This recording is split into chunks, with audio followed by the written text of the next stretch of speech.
আসসালামু আলাইকুম ভিউয়ার্স। বন্যার মধ্যেই কিছুটা স্বস্তির খবর।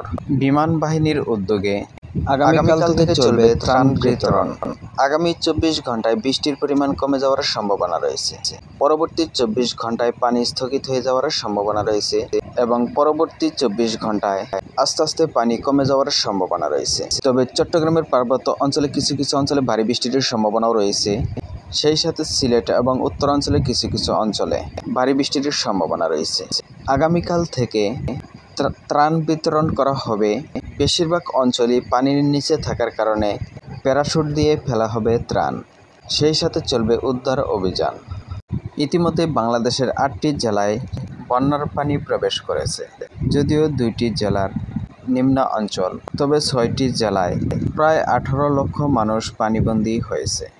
এছাড়াও নতুন নতুন অঞ্চল প্লাবিত হচ্ছে, ভেঙে যাচ্ছে বাঁধ। বাংলাদেশের পূর্ব অঞ্চলের স্মরণকালের ভয়াবহ বন্যা।